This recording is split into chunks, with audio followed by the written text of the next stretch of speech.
Alhamdulillah, wassalatu wassalamu ala rasulillah, nabiyina Muhammadin wa alihi wa sahbihi wa man walah. Wa asyhadu an la ilaha illallah wahdahu la syarika lah. Wa asyhadu anna Muhammadan abduhu wa rasuluh. Qala Allah Ta'ala fi kitabihil karim, ya ayyuhalladzina amanu taqullaha haqqa tuqatih wa la tamutunna illa wa antum muslimun, amma ba'd. Ayol ikhwah, kita melanjutkan kajian kita. Sekarang kita masuk hadis yang ke-176. Wa Nabi Hurairah radhiyallahu anhu qala, sami'tu Rasulullah sallallahu alaihi wasallam yaqul, inna ummati yud'auna yawmal qiyamah ghurran muhajjalina min atharil wudu. Faman istata'a minkum an yuthila ghurratahu falyaf'al. Rahul Bukhari wa Muslim. Rasulullah sallallahu alaihi wasallam bersabda, sesungguhnya umatku pada hari kiamat akan dipanggil dalam keadaan gurran. Gurran itu artinya cahaya yang ada di ubun-ubun. Muhajjalin. Muhajjalin itu artinya al-hajalah, yaitu cahaya yang ada di kaki dan tangan. Min asaril wudu, dari bekas air wudu. Maka barang siapa di antara kalian yang ingin memanjangkan gurrahnya, cahaya yang ada di ubunnya, falyaf'al, hendaklah ia melakukan. Ucapan ini yang terakhir tadi, siapa di antara kalian yang ingin memanjangkan gurrahnya, hendaklah ia lakukan. Terjadi perselisihan ulama, apakah ini ucapan Nabi sallallahu alaihi wasallam ataukah ini mudraj dari ucapan Abu Hurairah. Banyak ulama seperti Syekh Albani rahimahullah dan yang lainnya yang merajihkan bahwa ucapan ini yang tadi, yaitu siapa yang ingin memanjangkan gurrahnya, hendaklah ia lakukan. Bahwasanya ini adalah ucapan Abu Hurairah, bukan dari ucapan Nabi sallallahu alaihi wasallam. Mengapa demikian? Yaitu karena adanya riwayat yang menunjukkan terpisah, yaitu dalam riwayat Abu Awana, yang disebutkan dalam riwayat tersebut, setelah sabda Nabi SAW, sesungguhnya umatku nanti pada hari kiamat akan dipanggil dalam keadaan gurran muhajjalin, ubun-ubun kaki dan tangan mereka bercahaya dari bekas air wudu. Lalu di situ dikatakan, qala Abu Hurairah, Abu Hurairah berkata, faman istata'a minkum, siapa di antara kalian yang ingin memanjangkan gurrahnya, hendaklah ia lakukan.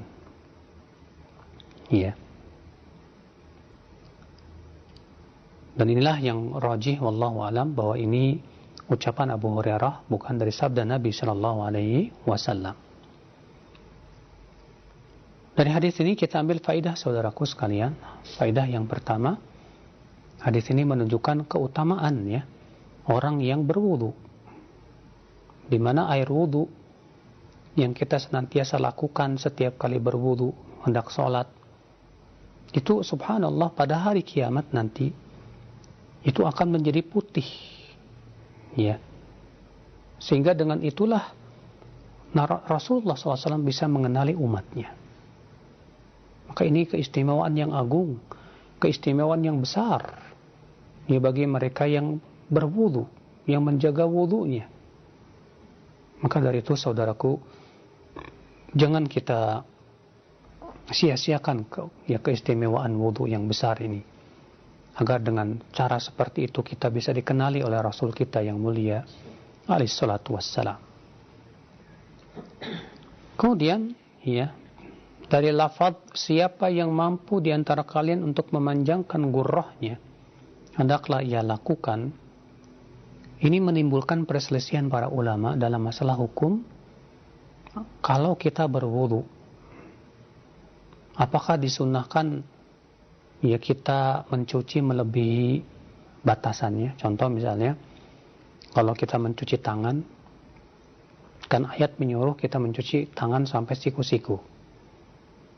Maka apakah disunnahkan kita mencucinya melebihi siku-siku sampai ketiak misalnya?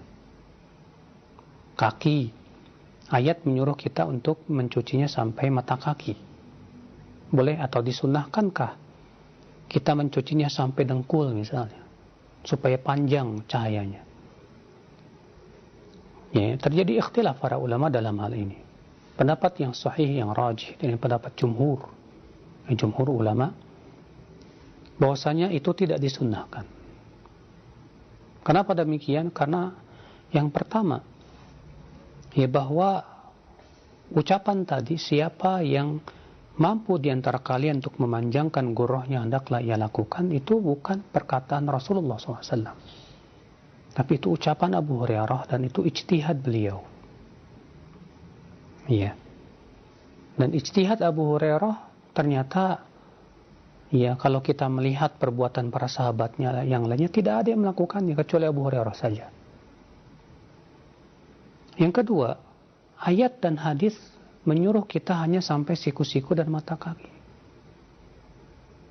Ya.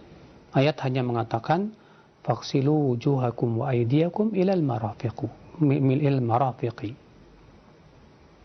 Maka cucilah wajah-wajah kalian dan tangan-tangan kalian sampai ke siku-siku. Ya, demikian pula kaki sampai wa arjulakum ilal ka'bain. Cucilah kaki-kaki kalian sampai mata kaki. Allah memberikan batasan hanya sampai siku-siku dan mata kaki. Demikian pula para sahabat yang meriwayatkan hadis tentang wudu Nabi. Contoh misalnya hadis Utsman, ya dari Humran Maula Utsman. Ya ketika Utsman mencontohkan wudu Nabi sallallahu alaihi wasallam, Utsman hanya mencucinya sampai siku-siku dan mata kaki. Demikian pula dalam hadis Abdullah bin Zaid yang diriwayatkan Bukhari dan Muslim, ya ketika beliau mencontohkan bagaimana wudunya Nabi sallallahu alaihi wasallam, Abdullah bin Zaid pun hanya mencontohkan mencuci sampai siku-siku dan mata kaki. Contoh lagi, ya Ibnu Abbas yang menceritakan bagaimana tata cara wudu Nabi sallallahu alaihi wasallam, dan para sahabat yang mencontohkan tata cara wudu Nabi sallallahu alaihi wasallam, tidak ada satupun di antara mereka yang mengatakan disunnahkan lebih dari itu. Iya. Yang ketiga, dalam ucapan tadi, faman istata'a minkum an yutila ghurratah. Siapa yang di antara kalian mampu untuk memanjangkan gurrah. Yang namanya gurrah itu ubun-ubun, dan ubun-ubun tidak bisa dipanjangkan. Ubun-ubun terbatas hanya pada ubun-ubun. Bagaimana ubun-ubun hendak dipanjangkan? Ya tidak bisa. Ya.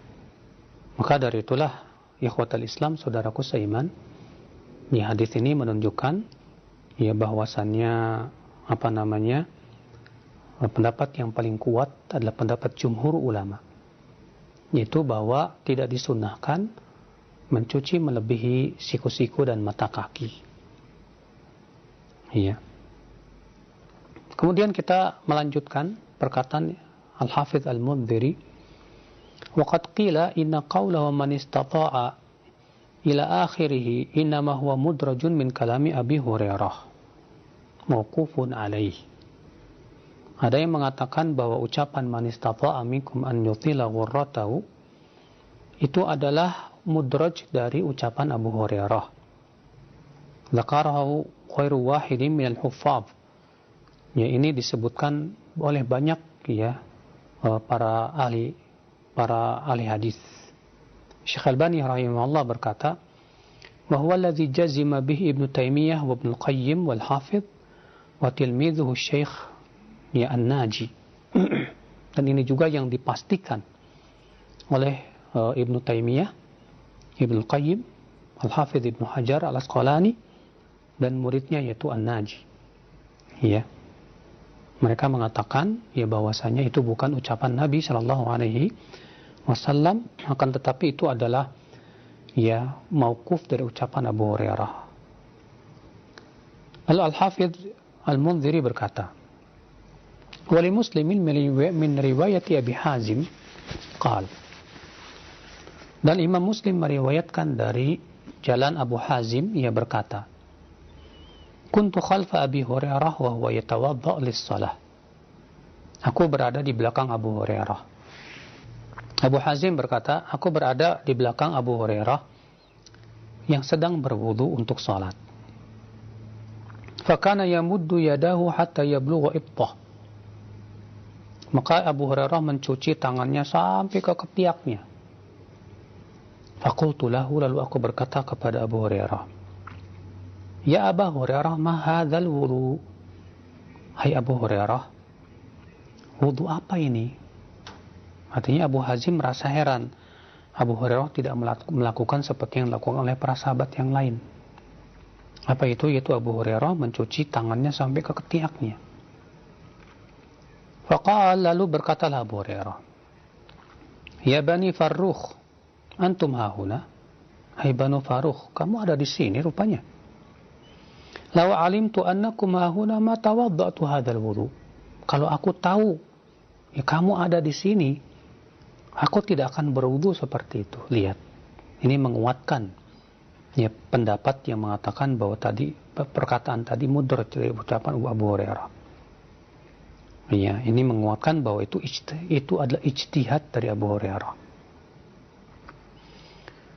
Lalu Abu Hurairah berkata, aku mendengar kekasihku Rasulullah SAW bersabda, tablughul hilyah minal mu'min haitsu yablughul wudu. Sampainya perhiasan dari mukmin itu sesuai dengan sampainya wudu. Riwayat Ibnu Khuzaimah dalam sahihnya yang sama dengan ini. Akan tetapi ia berkata, aku mendengar Rasulullah SAW bersabda, innal hilyata tablughu mawadhi'al wudu. Sesungguhnya perhiasan itu mencapai tempat-tempat wudu. Ya. Ikhwatul Islam, azani Allah wa iyyakum. Berkata Al-Qadhi Iyad rahimahullah, arada Abu Hurairah huna. Abu Hurairah menginginkan di sini al-mawali wa kana khitabu li Abi Hazam. Abu Hurairah kan mengatakan ya dalam hadis tersebut, Banu Farrukh, kamu ada di sini rupanya. Kalau aku tahu kamu ada di sini, aku tidak akan berwudu seperti itu. Maksud Abu Hurairah, kata Al-Qadhi Iyad, itu maksudnya maula mereka. Ya.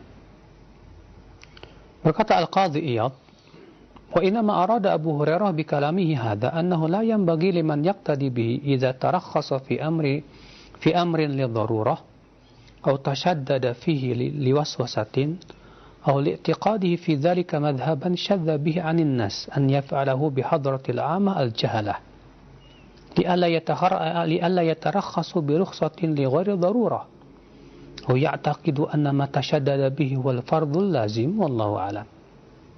Kata Al-Qadhi Iyad memberikan faidah dari perbuatan Abu Hurairah tadi. Maksud Abu Hurairah dengan ucapannya tadi bahwa tidak layak ya bagi orang yang dijadikan panutan apabila memberikan rukhsah dalam suatu perkara yang darurat atau memberikan tasyaddud itu bersikap ekstrim ya karena adanya was-was, atau meyakini dalam hal itu suatu madhab yang syadz, yang berbeda dengan manusia, ya agar ia jangan lakukan itu di hadapan orang awam, jangan, dikhawatirkan akan muncul fitnah nanti, ya. Supaya apa? Supaya kemudian perbuatan orang yang dijadikan panutan ini tidak dijadikan hujah, tidak dijadikan apa? Hujah dan alasan oleh orang-orang. Ini ya maksud daripada perkataan Abu Hurairah sebagaimana ditafsirkan oleh Al-Qadhi Iyad. Ikhwatul Islam, azani Allah wa iyyakum. Baik, kita masuk ke hadis yang ke-177. Wa anhu anna Rasulullah sallallahu alaihi wasallam atal maqbarah. Dan darinya juga yaitu Abu Hurairah bahwasanya Rasulullah SAW mendatangi perkuburan. Faqal, lalu Rasulullah SAW bersabda, Assalamualaikum dara qaumin mu'minin wa inna insyaallah bikum an qaribin lahiqun. Waditu anna qad ra'ayna ikhwanana. Nabi SAW mengucapkan doa ini ketika mendatangi perkuburan. Assalamualaikum dara qaumin mu'minin. Assalam atas kalian di negeri kaum mukminin. Wa inna insyaallah bikum an qaribin lahiqun. Dan sesungguhnya kami insyaallah akan menyusul kalian dalam waktu yang dekat. Setelah itu Nabi SAW berkata, aku ingin sekali bisa melihat teman-temanku, ya, teman-teman kami. Mendengar itu apa kata para sahabat? Qalu, awalasna ikhwanaka ya Rasulullah. Bukankah kami ikhwanmu, teman-temanmu ya Rasulullah? Bukankah kami ini saudara-saudaramu juga ya Rasulullah?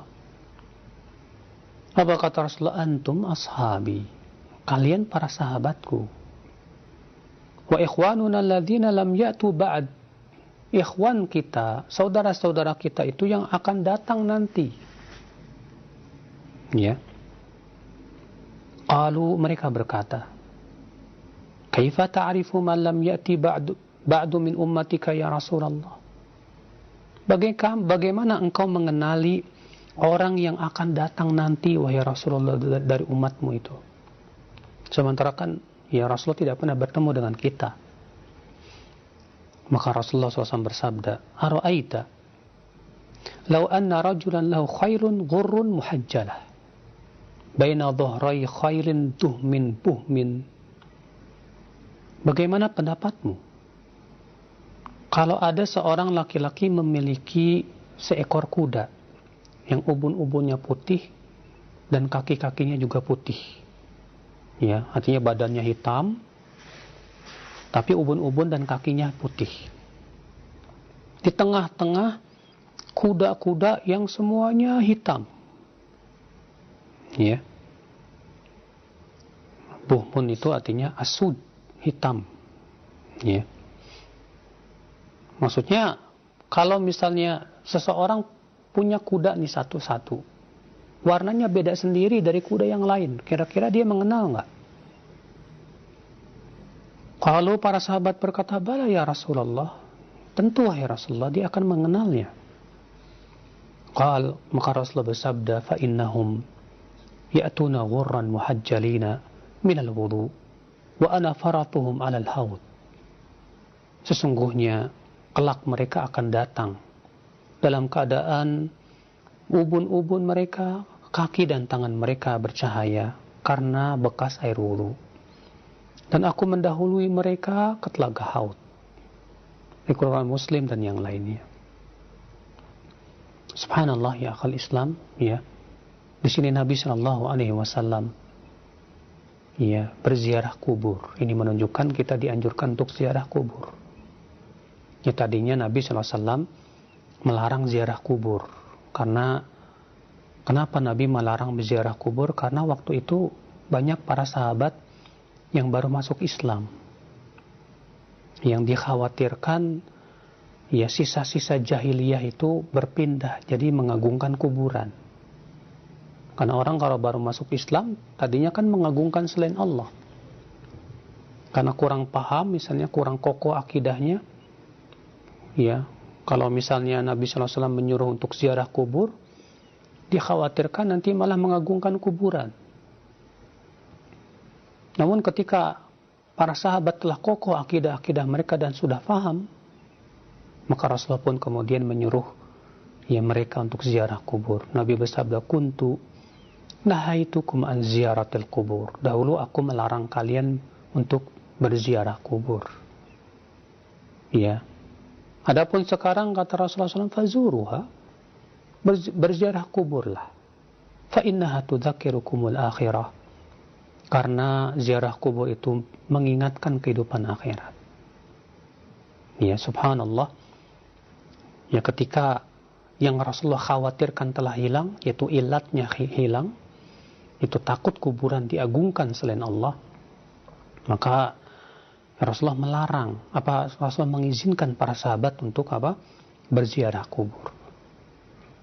Lalu Nabi SAW menyebutkan tujuan ziarah kubur itu apa? yaitu untuk mengingat kehidupan akhirat. Yang kedua dalam hadis ini untuk mendoakan. Adapun yang dilakukan oleh sebagian orang, tujuan ziarah kubur untuk ngalap berkah. La ilaha illallah. Kita katakan ini perbuatan yang tidak pernah dilakukan para sahabat, tidak pula para tabi'in. Tidak ada satupun sahabat yang datang untuk ngalap berkah ke kuburan Rasulullah, kecuali dalam riwayat yang palsu, yang tidak sahih, yang sangat lemah. Iya. Tidak ada satupun sahabat dan athar bahwasanya Rasulullah SAW ketika berziarah kubur Baqi atau syuhada Uhud, ya bersama para sahabatnya, Nabi SAW menyuruh untuk ngalap berkah dari tanah kuburan. Ya, kalau itu benar, tentu Nabi akan menyuruhnya. Tentu Nabi SAW akan mengizinkannya. Akan tetapi ternyata tidak pernah Nabi lakukan. Bahkan Nabi SAW mengingkari. Ya, sebagian sahabat yang baru masuk Islam yang minta dibuatkan untuk mereka dhatu anwab dalam rangka untuk ngalap berkah. Sebagian disebutkan dalam hadis tentang perang Hunain, bahwa Nabi SAW dan pasukannya yang berjumlah 12.000 pasukan, karena ditambah ya orang-orang Quraisy yang baru masuk Islam pada waktu itu, melewati sebuah sidrah, pohon bidara, yang dimana orang-orang musyrikin Quraisy biasa, ya orang-orang musyrikin itu menggantungkan pedang-pedang mereka ke pohon tersebut, pohon bidara tersebut, ya, dalam rangka apa? Tabarruk, ngalap berkah di situ. Ketika mereka melewati pohon tersebut, apa ya kata sebagian orang yang baru masuk Islam? Memang demikian, orang baru masuk Islam itu masih tersisa padanya pemikiran-pemikiran jahiliyah. Makanya orang yang baru masuk Islam, yang baru hijrah, jangan disuruh ceramah, saudaraku. Ya nggak kayak zaman sekarang, baru masuk Islam suruh ceramah sana sini. Suruh mereka nuntut ilmu dulu, duduk di majlis ta'lim yang benar, ngaji dulu, supaya paham dulu tentang hakikat Islam. Apa kata mereka yang baru masuk Islam kepada Rasulullah? Ya Rasulullah, ij'al lana dhata anwat kama lahum dhatu anwat. Wahai Rasulullah, jadikan untuk kami dhatu anwat, sebagaimana mereka memiliki apa? Dhatu anwat. Mendengar itu Rasulullah marah. Apa kata Rasulullah? Qul Allahu Akbar, inna sunan. Qultum kama qalat banu Israel, ij'al lana ilahan kama lahum alihah. Kata Rasulullah, Allahu Akbar, sesungguhnya ini sunnah orang-orang sebelum kalian. Ya, kalian ini mengucapkan kata-kata mirip dengan yang diucapkan oleh Banu Israel kepada Musa. Ya, saat itu Banu Israel telah diselamatkan oleh Allah dari kejaran Fir'aun, dan Allah tenggelamkan Fir'aun dalam Laut Merah. Kemudian dalam perjalanan mereka melewati suatu kaum yang sedang menyembah sapi. Apa kata Banu Israel kepada Nabi Musa? Ij'al lana ilahan kama lahum alihah. Jadikan untuk kami sesembahan sebagaimana mereka punya sesembahan, wahai Rasulullah. Ya wahai Musa. Apa kata Nabi Musa? Qala innakum qaumun tajhalun. Kalian ini orang-orang bodoh. Ya. Masya Allah, Rasulullah menyamakan ucapan tadi orang tadi yang berkata, wahai Rasulullah, jadikan untuk kami pohon dhatu anwab. Apa itu pohon dhatu anwab? Yaitu ya pohon bidara yang digunakan untuk menggantungkan pedang-pedang dan senjata mereka dan mereka ngalap berkah dari situ. Iya. Ternyata Nabi menyamakan ucapan mereka sama dengan ucapan Banu Israel kepada Nabi Musa. Maka dari itu ya akhi, kita kembali kepada pembahasan ini. Nabi SAW tidak pernah memerintahkan untuk ngalap berkah kepada kuburan Hamzah bin Abdul Muttalib misalnya, seorang paman Rasulullah SAW yang sangat dicintai oleh Rasulullah, yang mati syahid. yang tentunya kedudukan beliau tinggi di mata Allah. Tidak pula yang ngalap berkah kepada kuburan para sahabat yang lain yang meninggal saat itu, dan mereka semua wali-wali Allah Azza wa Jal, ya, yang dicintai oleh Allah Azza wa Jal. Ya, maka tujuan ziarah kubur untuk ngalap berkah sama sekali tidak ditunjukkan oleh dalil. Atau misalnya sebagian orang, ya, tujuan ziarah kubur untuk beribadah di kuburan. Ya, ada yang sholat di sisi kuburan, ada yang baca Quran di sisi kuburan.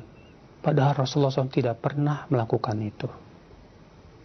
Ya, tidak pernah Rasulullah membaca Al-Quran di sisi kuburan, kecuali dalam riwayat-riwayat yang sangat lemah bahkan palsu. Ikhwatal iman.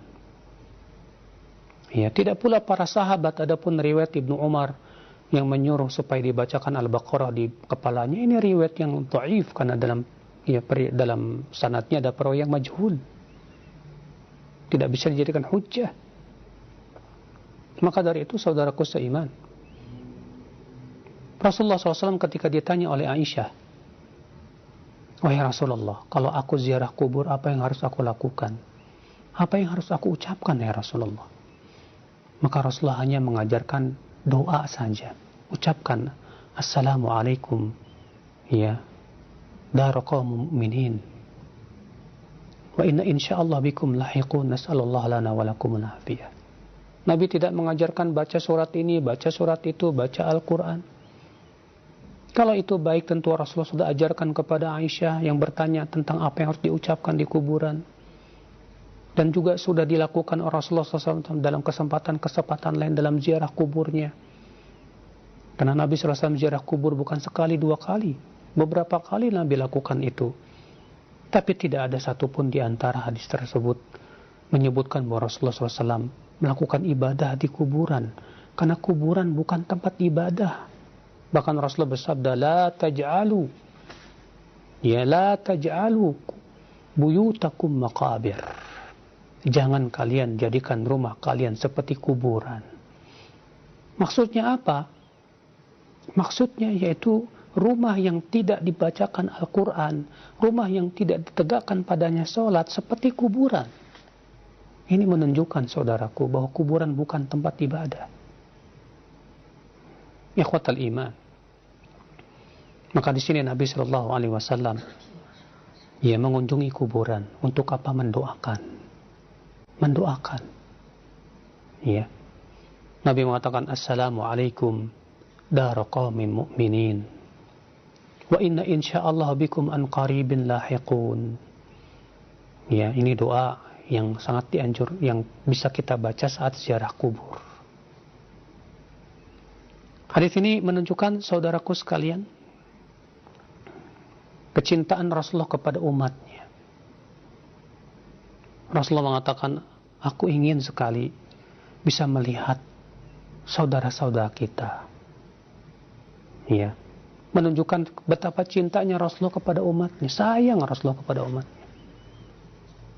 Bahkan kasih sayang Rasulullah kepada umatnya melebihi kasih sayang umatnya kepada dirinya sendiri. Rasulullah bersabda memberikan perumpamaan dirinya dengan umatnya.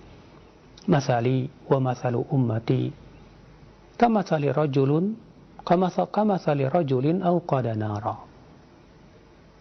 Perumpamaan aku dengan umatku adalah seperti seorang laki-laki yang menyalakan api. Faja'ala al-hasyarat yataqahamna fiha. Lalu binatang-binatang kecil itu yang terbang ingin masuk ke dalam api. Wa inni akhidhun bihajuzikum, dan aku memegang ikat pinggang kalian agar tidak masuk ke dalam api. Walakinnakum taqahamuna fiha. Akan tetapi kalian nekat pengen masuk api. Rasulullah berusaha, saking sayangnya Rasulullah SAW, menjelaskan semua kebaikan yang bisa memasukkan ke surga. Rasulullah sudah jelaskan. Semua keburukan yang bisa memasukkan ke neraka Rasulullah sudah peringatkan. Kenapa? Karena Rasulullah sangat sayang kepada umatnya, ya akhi. Ya. Maka dari itu saudaraku sekalian, ya bersyukurlah kita mempunyai Rasul yang sangat sayang kepada umatnya tersebut. Kemudian faedah selanjutnya saudaraku, bahwa ya istilah sahabat itu adalah istilah yang Rasulullah berikan langsung. Ya makanya ketika Rasulullah bersabda, waditu anna qad ra'ayna ikhwanana, aku ingin sekali bisa melihat saudara-saudara kita. Para sahabat berkata, awalasna ikhwanaka ya Rasulullah, bukankah kami ini adalah ikhwanmu ya Rasulullah, saudara-saudaramu, ya teman-temanmu? Apa kata Rasulullah? Antum ashabi, kalian sahabat-sahabatku. Ya berarti ya istilah sahabat ini Nabi langsung yang memberikan. Ya, maka para ulama memberikan definisi sahabat. Siapa itu sahabat? Ya sahabat adalah ya man laqiya Rasulullah sallallahu alaihi wasallam mu'minan wa mata 'alal Islam. Setiap orang yang bertemu dengan Rasulullah SAW dalam keadaan dia mukmin dan ia pun wafat di atas Islam. Nah, ini dia sahabat. Dan ya syarat sahabat apalagi syaratnya adalah tidak melebihi tahun 110 Hijriah. Kalau ada yang mengaku sahabat di tahun 120 misalnya, tidak diterima. Kenapa? Berdasarkan hadis bahwa Nabi memberitahu bahwa ya suatu malam ya sebelum Rasulullah meninggal dunia, Nabi memberitahu ma min nafsin manfusatin al-yaum, tidak ada satupun jiwa yang masih hidup di hari ini kecuali akan meninggal setelah lewat 100 tahun. Maka Nabi SAW memberikan batasan bahwa sahabat itu berarti hanya sampai 110 tahun saja. Ya, lebih dari itu 115 misalnya, maka ini tidak disebut sahabat. Kalau ada yang mengklaim bahwa dirinya sahabat, tidak diterima lagi. Ya. Nah ini saudaraku, jadi sahabat itu yang bertemu dengan Rasulullah. Maka ini bantahan ya terhadap orang-orang sufi yang mengklaim katanya mereka bisa bertemu dengan Rasulullah SAW secara sadar. Oh, berarti kalau mereka bisa bertemu dengan Rasul jadi sahabat dong. Siapa ulama yang mengatakan demikian? Ini semua adalah saudaraku permainan syaitan. Ya. Kita yang hidup di zaman sekarang tidak mungkin lagi bisa melihat Rasulullah SAW secara jaga.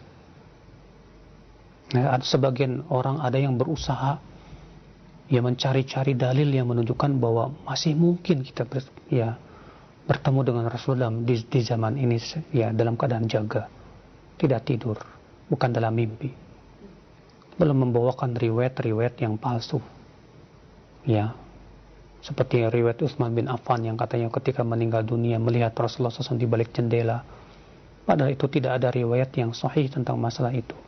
Yang ada adalah bahwa Utsman bermimpi ya bertemu dengan Rasulullah SAW sebelum beliau meninggal dunia. Demikian pula sebagian riwayat sahabat yang diterjemahkan secara ngasal yang ternyata tidak mendukung pendapat mereka, bukan di sini tempatnya tentunya ya. Yang jelas di akhir Rasulullah sudah meninggal dunia dan tidak akan pernah lagi kembali ke bumi ini. Ya. Saudaraku sekalian, kemudian faidah selanjutnya ya akhi, yang bisa kita petik dari hadis ini juga menunjukkan keutamaan wudu. Bahwasanya Nabi mengenal umatnya nanti adalah dengan bekas air wudu. Berarti orang yang nggak pernah sholat, nggak pernah wudu, nggak dikenali oleh Nabi Shallallahu Alaihi Wasallam. Maka jadilah kita orang yang semangat ya akhi menjaga wudu kita. Karena wudu itu keutaannya agung. Ia menggugurkan dosa. Ia juga sifat seorang mukmin. Bahkan dalam hadis ini disebutkan bahwasanya Nabi sallallahu alaihi wasallam akan mengenali umatnya itu dengan bekas air wudu. Ya. Hadis ini juga kita ambil faedah selanjutnya ya akhi, isbatul haud, itu akan adanya telaga haud. Rasul bersabda, aku akan mendahului mereka di telaga Haud. Aku akan tunggu mereka. Jadi Rasul akan menunggu umatnya di telaga Haud itu. Yang disebutkan dalam hadis bahwa Haudnya Nabi Shallallahu Alaihi Wasallam itu, ya, luasnya itu panjang dan lebarnya sama. Itu sebulan perjalanan. Yang airnya kata Rasulullah SAW lebih putih dari susu dan lebih manis dari madu. Airnya berasal dari telaga Kautsar. Yang Rasulullah sebutkan, yang Allah berfirman, Inna a'tainakal Kautsar. Sesungguhnya kami telah memberi engkau Al-Kautsar. Apa itu Al-Kautsar? Yaitu sebuah, ya, mata air yang ada di surga yang paling tinggi, Jannatul Firdaus. Yang dari, ya, Al-Kautsar lah mengalir semua sungai surga. Dan ternyata Haud yang ada di padang mahsyar airnya berasal dari Kautsar itu. Yang Rasulullah SAW sebutkan, ia lebih putih dari madu, susu, lebih manis dari madu. Man syaribah, siapa yang meminum dari telaganya, ya lam yadma abadan, tidak akan pernah haus selama-lamanya. Subhanallah. Aniyatu akan keadadin nujum, kata Rasulullah. Ya, gelas-gelasnya itu sejumlah bintang yang ada di langit. Maka ya akhi, hadis ini menunjukkan, ya, seakan memberikan isyarat bahwa orang yang menjaga wudhu dengan sungguh-sungguh, ia insya Allah termasuk orang yang bisa minum di telaga Haud. Ya, semoga kita termasuk orang-orang yang bisa meminum, ya, air di telaga Haudnya Rasulullah Sallallahu Alaihi Wasallam. Amin ya Rabbal Alamin. Baik, saya kira cukup sampai di sini. Nah, alhamdulillah, syukran jazakallahu khair kepada Al-Ustaz yang sudah membacakan dan menjelaskan dua hadis dari kitab Sahih Targhib wa Tarhib, hadis nomor yang ke-176 dan 177. Mudah-mudahan ini menjadi ilmu yang bermanfaat untuk kita semua dan kita bisa mengamalkannya dalam kehidupan kita. Baik, untuk selanjutnya kita masuk di sesi tanya jawab. Dan bagi Anda yang ingin bertanya, sekali lagi silahkan Anda bisa mengirimkan pertanyaan di nomor layanan WhatsApp di 0819896543, atau Anda bisa menghubungi kami di layanan telepon di 0218236543. Baik, kesempatan pertama kami ajukan terlebih dahulu di layanan pesan WhatsApp. Yang pertama ada pertanyaan.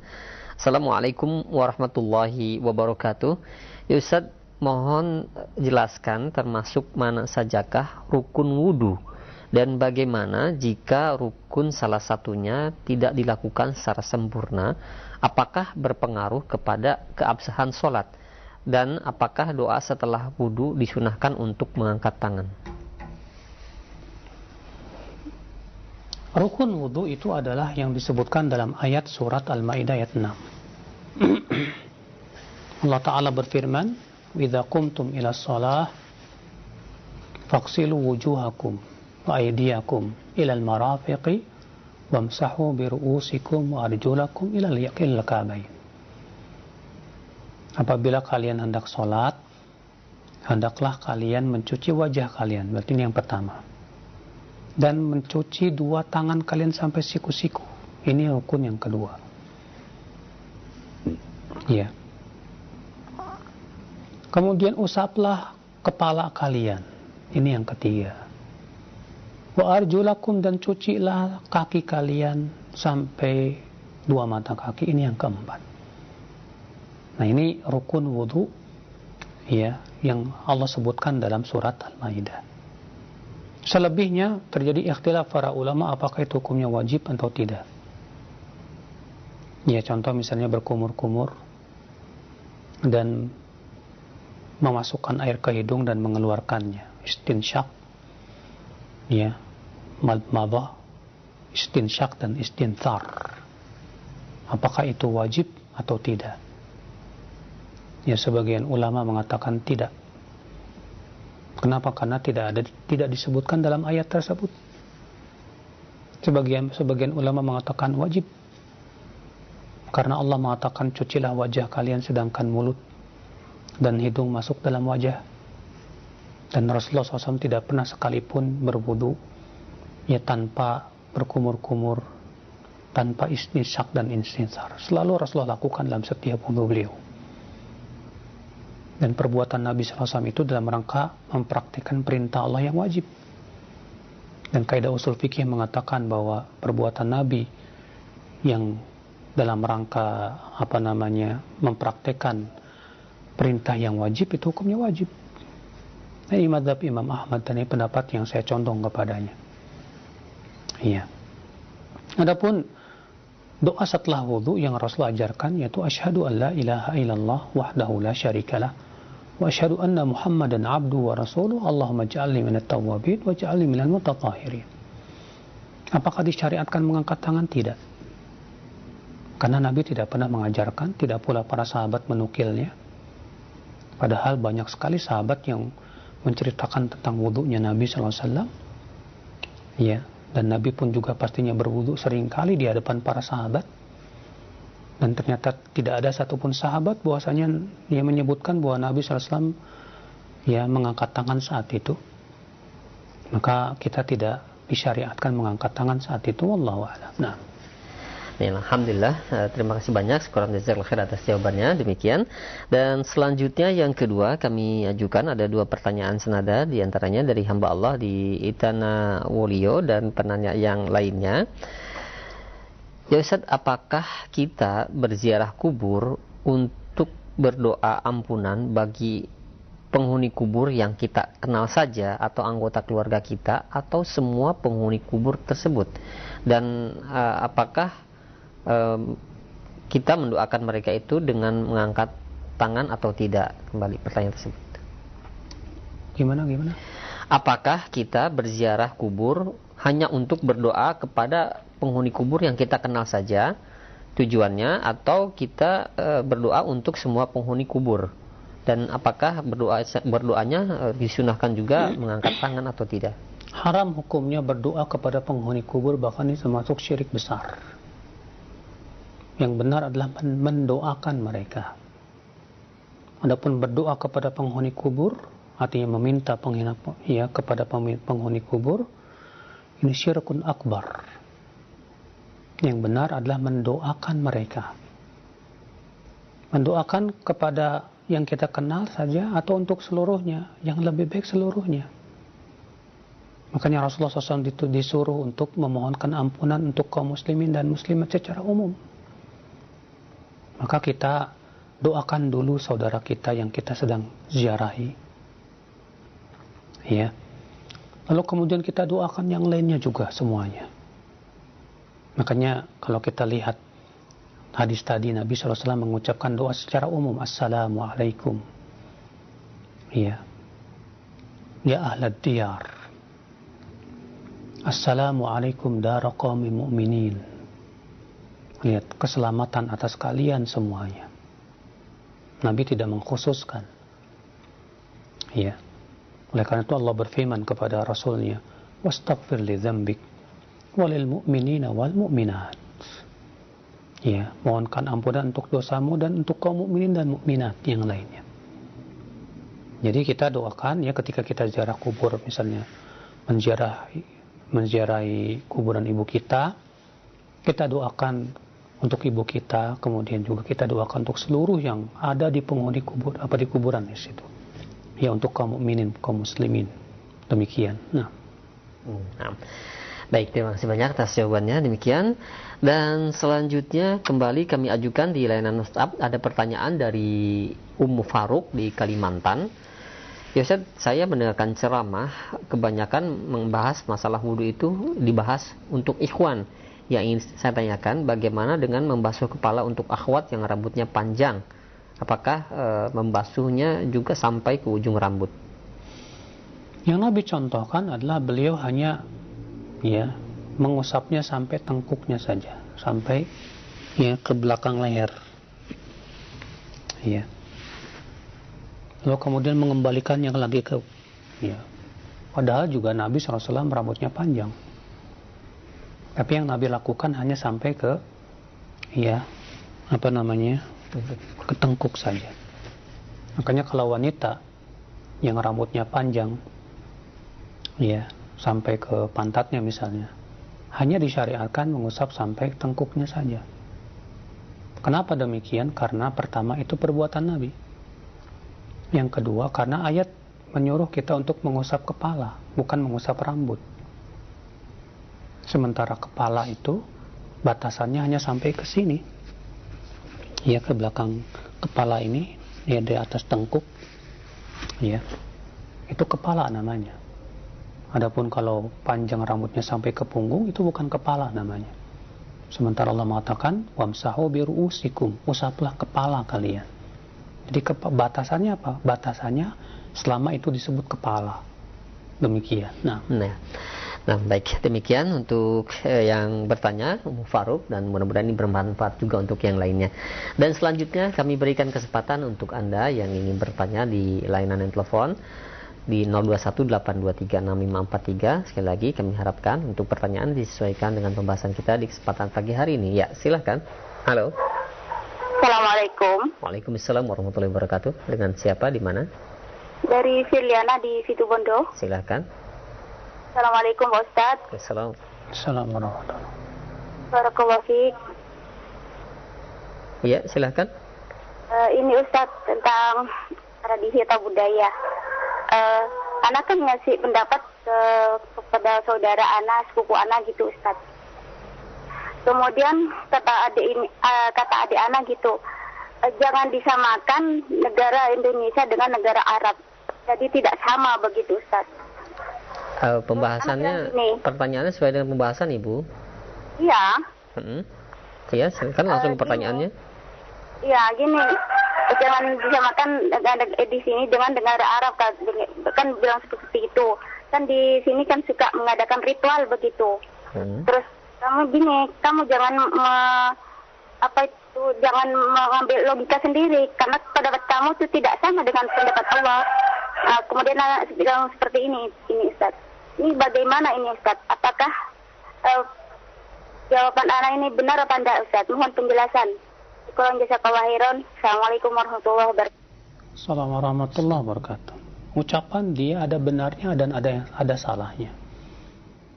Tidak bisa kita benarkan secara mutlak dan tidak bisa kita tolak secara mutlak. Tidak sama antara negara kita dengan negara Saudi. Betul dari sisi, ya, betul secara adat istiadat seperti masalah pakaian, selera makan, ya, tidak sama, memang betul, ya.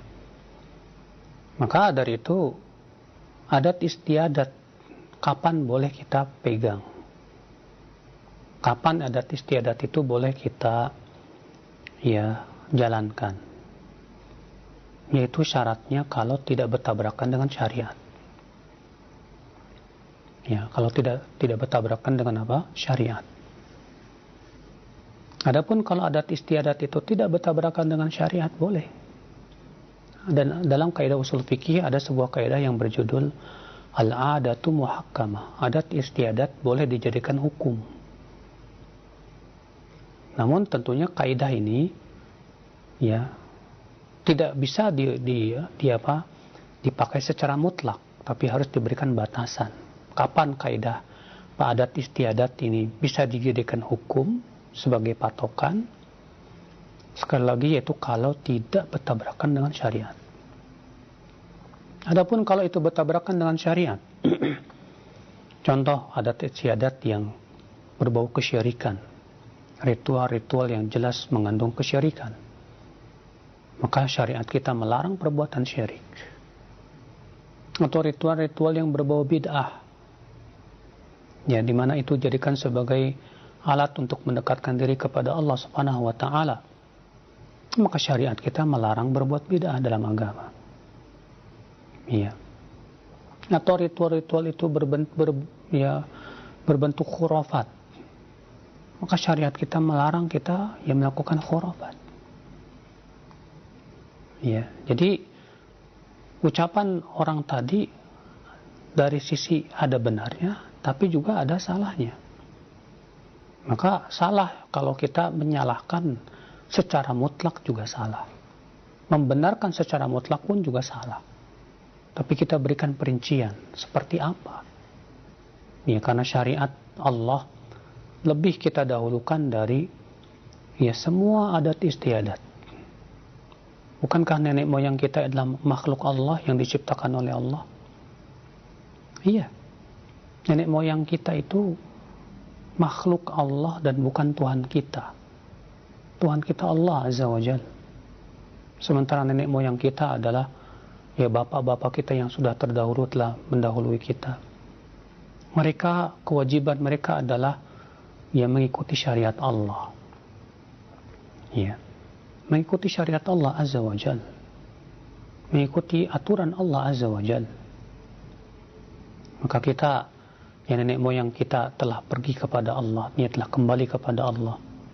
Dan mereka telah mendapatkan balasan yang setimpal sesuai dengan perbuatan mereka dari Allah Azza wa Jalla. Adapun kita, ya sebagai penerusnya dari nenek moyang, adalah tidak menjadikan nenek moyang sebagai tandingan Allah dan Rasulnya. Ya, Allah yang menciptakan kita semuanya, itu yang menjadi ya pegangan hidup kita. Karena semua kita akan kembali kepada Allah, bukan kembali kepada nenek moyang. Kita akan dibangkitkan oleh Allah pada hari kiamat, bukan dibangkitkan oleh nenek moyang. Kita akan dihisap oleh Allah, bukan dihisap oleh nenek moyang. Bahkan nenek moyang kita akan dihisap oleh Allah. Ya, semua kita akan diadili oleh Allah pada sebuah hari pengadilan yang semua orang akan mendapatkan balasan masing-masing. Demikian. Demikian untuk Ibu Sirliana di situ Bondo. Dan selanjutnya kami beralih kembali, kami ajukan pertanyaan di layanan WhatsApp. Banyak sekali pertanyaan yang masuk. Ada pertanyaan dari Rizal yang berada di Singkawang, Kalimantan Barat. Ya Ustaz, apakah boleh seorang wanita pergi ikut ke kuburan untuk mengantarkan jenazah? Dan apakah ziarah selama satu bulan sekali itu dikatakan sering, dan apakah mutlak lelaki yang malamnya habis berjima itu tidak boleh masuk ke liang lahat untuk memasukkan jenazah? 3 pertanyaan. Pertanyaan yang pertama tentang apa tadi? Wanita yang ikut mengantarkan jenazah. Ikhtilaf para ulama. Ya, apakah wanita boleh mengikuti jenazah? Antara 2 pendapat. Pendapat yang pertama mengatakan haram. Pendapat yang kedua mengatakan makruh. Dan ini pendapat yang rajih. Berdasarkan hadis Ummu Atiyah, nuhina an ittiba'il janaiz, ya, falam yu'zam alaina. Kami para wanita dilarang mengikuti jenazah. Namun larangannya tidak dikuatkan, artinya itu makruh hukumnya. Iya. Namun tentunya makruh bukan untuk dilakukan. Makruh adalah untuk ditinggalkan. Dan ikhtilaf para ulama apakah wanita boleh berziarah kubur atau tidak. Menjadi 2 pendapat. Sebagian mengatakan bahwasannya ya wanita tidak boleh ziarah kubur sama sekali. Enggak boleh. Alasannya hadis la'anallahu zairatil kubur. Semoga Allah melaknat wanita-wanita yang berziarah kubur. Juga dikarenakan wanita hatinya lemah, dikhawatirkan ya akan kembali bersedih hati lagi, dan kemudian ya diperbaharui lagi kesedihannya. Akhirnya akan menjerumuskan kepada meratap. Iya. Sementara sebagian ulama mengatakan berziarah kubur bagi wanita boleh, tapi dengan syarat tidak boleh sering-sering. Ya, mereka mengatakan bahwa riwayat yang sahih, yang mahfuz adalah dengan lafaz la'anallahu zawwaratil kubur. Semoga Allah melaknat wanita yang banyak berziarah kubur. Adapun lafaz yang menyebutkan semoga Allah melaknat wanita yang berziarah kubur adalah lafaz yang syadz. Ya. Dan lafaz yang sahih adalah dengan zawwarat. Ismul fi'il mubalaghah yang menunjukkan kepada taksir, banyak. Berarti ya boleh kalau sekali-kali. Kalau sebulan sekali termasuk sering-sering.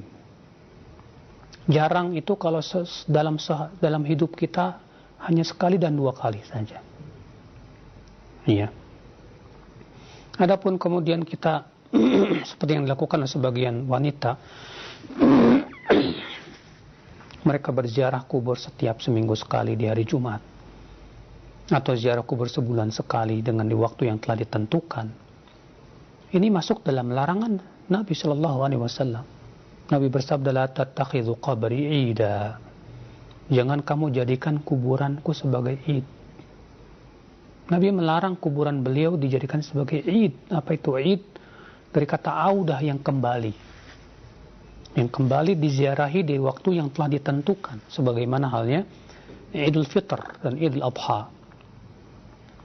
Maka itu tidak boleh, dilarang oleh Nabi Sallallahu Alaihi Wasallam. Kalau kuburan Nabi saja kuburan yang paling mulia, ya, dilarang oleh Nabi untuk kita menjadikannya sebagai id, apalagi kuburan-kuburan selain Nabi Sallallahu Alaihi Wasallam. Demikian. Nah. Dan yang ketiga tadi yang apa? Laki-laki yang malamnya berjima, apakah mutlak? Iya, mutlak. Ya, tidak. Karena Nabi ya melarang demikian. Nah. Iya, baik, alhamdulillah, syukuran jazakallahu khair, mudah-mudahan menjadi pencerahan bagi kita semua. Dan selanjutnya kami ajukan kembali ada pertanyaan dari hamba Allah yang berada di Bondowoso. Ya Ustaz, dalam menyelai kaki-kaki atau membasuh kaki pada saat berwudu itu dianjurkan menggunakan tangan kiri. Apakah dalilnya sahih, Ustaz? Mohon penjelasannya. Iya, ada dalam riwayat Abu Daud.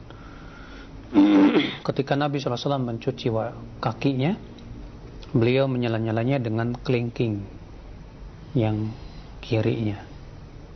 Ya, namun kalau misalnya dengan kelingking sulit, maka yang mudah kita lakukan silahkan. Iya. Demikian, wallahu a'lam. Nah, baik, terima kasih banyak atas jawabannya. Demikian, dan selanjutnya ada pertanyaan dari Abu Sofia yang berada di Sidoarjo. Ya Ustaz, di beberapa kesempatan saya pernah membaca apabila kita bersuci, ya kita itu salah satunya dicampur dengan menggunakan misik. Apakah hal tersebut sunnah atau bukan, Ustaz? Mohon penjelasannya. Suci apa? Di sini ketika toharoh, bersuci atau berwudu mungkin di sini. Apa maksudnya? Kalau maksudnya yaitu bersuci dari haid. Ya.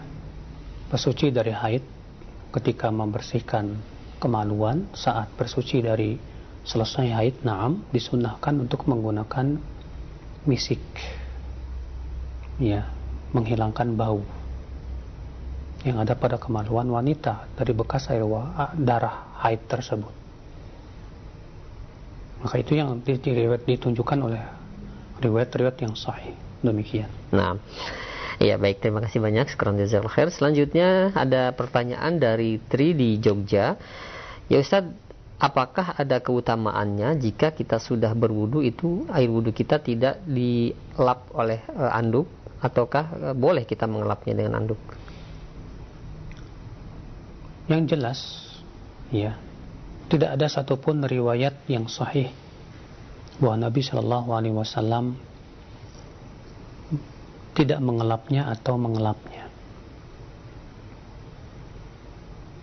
Namun Syekh Albani rahimahullah menyebutkan ada sebuah riwayat yang beliau hasankan bahwa Nabi Shallallahu Alaihi Wasallam memiliki khirqah, secari kain yang beliau gunakan biasanya untuk menyeka bekas air wudunya setelah selesai wudu.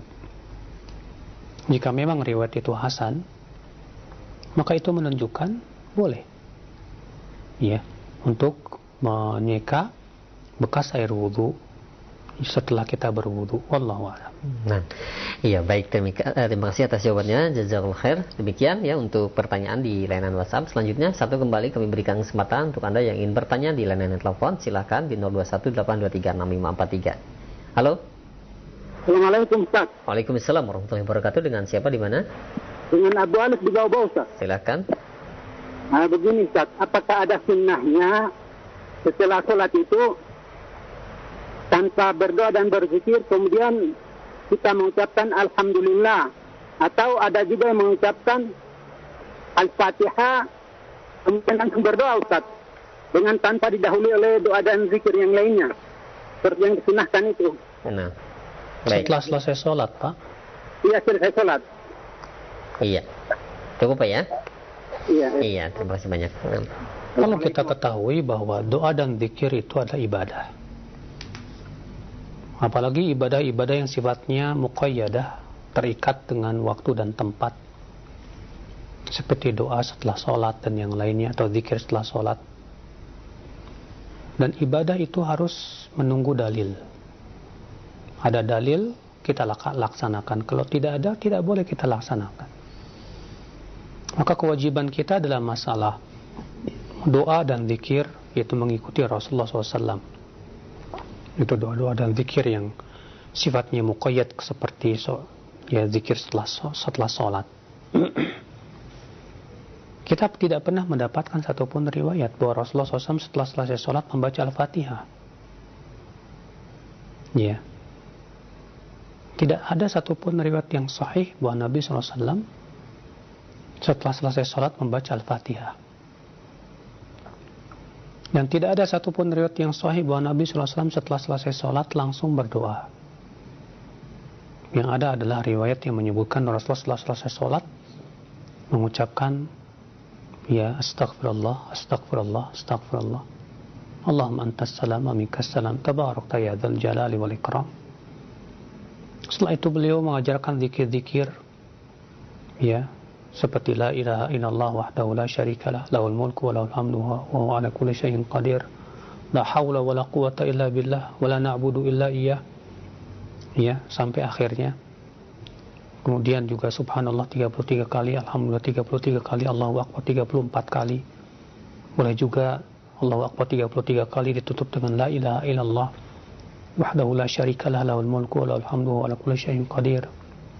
Boleh juga subhanallah 10, alhamdulillah 10, Allahu akbar 10. Boleh juga subhanallah 25, alhamdulillah 25, Allahu akbar 25, la ilaha illallah 25. Sebagaimana dalam riwayat Ibnu Khuzaimah. Ya. Lalu membaca ayat kursi. Adapun kemudian kita setelah selesai sholat langsung berdoa, ini tidak sesuai dengan petunjuk Rasul. Makanya Ibnu Qayyim mengatakan siapa yang ingin berdoa setelah selesai sholat, maka hendaknya setelah selesai zikir. Ya. Setelah selesai zikir semua baru kita berdoa. Silakan. Ya, namun apakah berdoanya mengangkat tangan? Saya belum mendapat riwayat tentang masalah itu. Bahwa Nabi SAW mengangkat tangan. Sementara Syekhul Islam memandang bahwa doa setelah sholat itu maksudnya sebelum salam. Dan itu lebih utama. Karena adanya perintah dari Nabi SAW untuk berdoa sebelum salam. Demikian pula saat sujud. Ya, itu ya lebih diijabah, waktu-waktu yang diijabah oleh Allah Subhanahu wa Ta'ala.